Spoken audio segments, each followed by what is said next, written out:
Samidi, warga desa Payabakal, Kecamatan Gelumbang, Kabupaten Muara Enim, Sumatera Selatan, ditemukan meninggal dunia di rumahnya.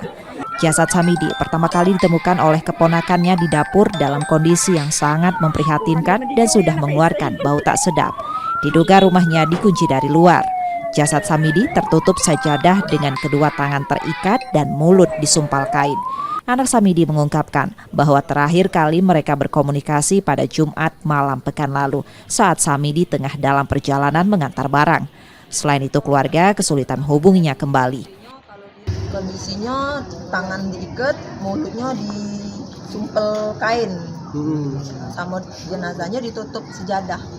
Memang bapak ini sudah berapa lama udah kanti komunikasi dengan kita? Terakhir malam Sabtu. Aku komunikasinya yuk sama bapak.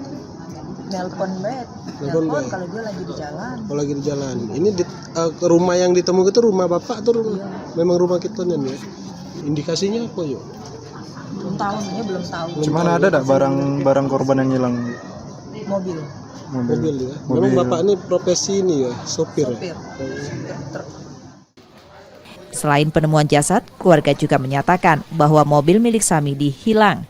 Saat ini jasadnya telah dibawa ke Rumah Sakit Bayangkara Palembang untuk diotopsi karena ada dugaan Samidi dibunuh. Ya, jadi tadi sekitar jam 10 pagi kami mendapatkan laporan dari warga, terutama isu ada dari rumah korban terutama. Setelah itu kami dari Polsek Gelumbang melaksanakan pengecekan dan yang benar ditemukan ada mayat atas kondisi sudah membusuk,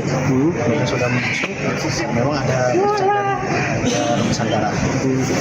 Ada indikasi tindak kekerasan bang? Masih sedikit. Polsek Gelumbang Muara Enim masih melakukan penyelidikan dan memeriksa beberapa saksi terkait kematian Samidi. Reski Oktora, Muklas Diferensial, Kompas TV, Palembang, Sumatera Selatan.